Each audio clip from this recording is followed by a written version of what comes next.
It began with the soft clink of a teacup and the silence that followed.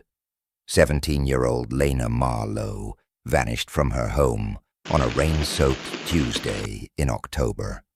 There were no signs of struggle, no screams, no shattered windows, just a half-sipped cup of chamomile and a broken silver pendant on the kitchen floor.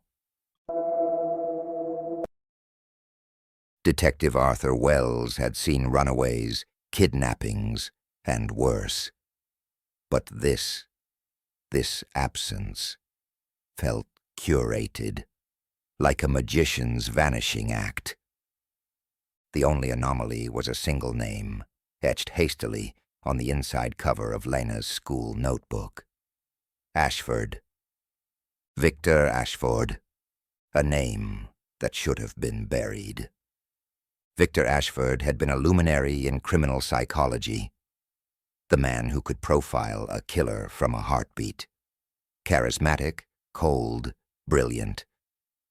Until he vanished a decade ago, following the death of a patient during a controversial psychological experiment. No body, no charges, no answers. Arthur scoured old files. Patterns emerged. Youths aged 16 to 20, all vanished on rainy days. All had, in some way, crossed paths with Ashford. Lectures, seminars, therapy sessions, always brief, always enough. And Lena?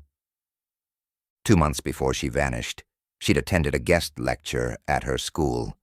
The speaker had used an alias, but the handwriting on the sign-in sheet matched. Ashford was back. Desperate for leads, Arthur pulled the file of Elliot Crane, a boy who disappeared under similar circumstances. Rain, silence, a shattered pendant. Visiting Elliot's grieving mother, he asked about anything she remembered. "There was a man," she murmured, staring out the rain-dappled window.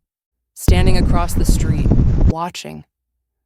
Arthur showed her an old photo of Ashford. "That's him." Arthur made a move no detective should. He wrote a letter. "We're alike. I see the pattern. Let's meet." Detective Arthur Wells. He left it in an abandoned university lab known only to former staff. 3 nights later, he received a package. Inside, a chess pawn, scorched at the base. A card. Midnight, warehouse, dock 14. Asterisk. Arthur arrived alone. Inside the warehouse, the air was stale with decay. In the center, a lone chair facing a collage of photographs.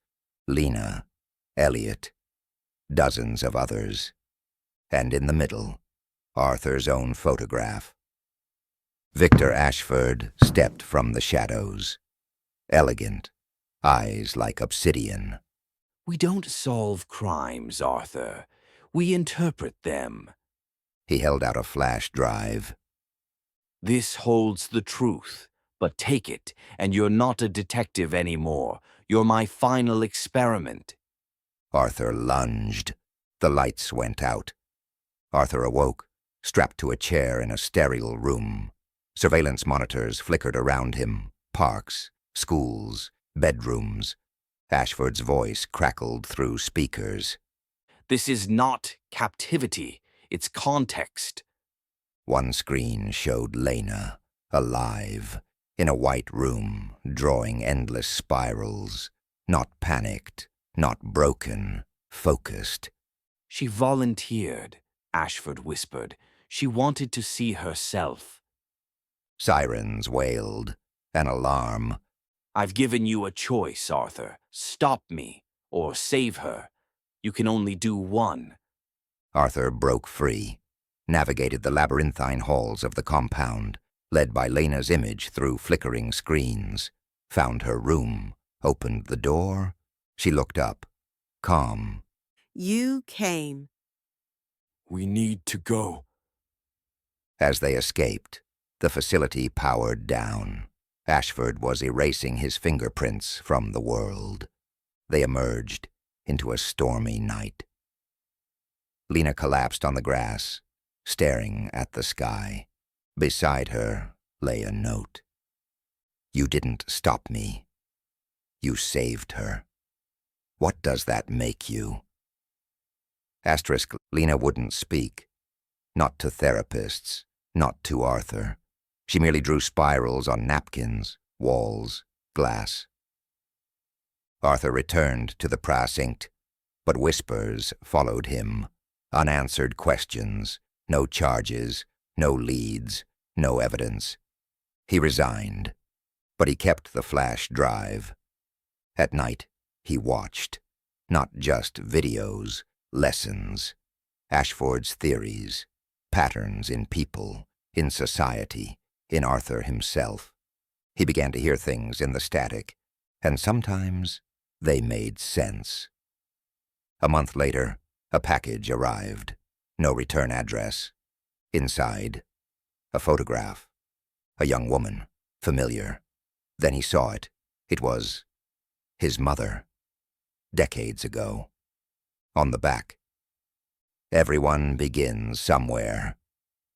Asterisk, Arthur plugged in the flash drive again.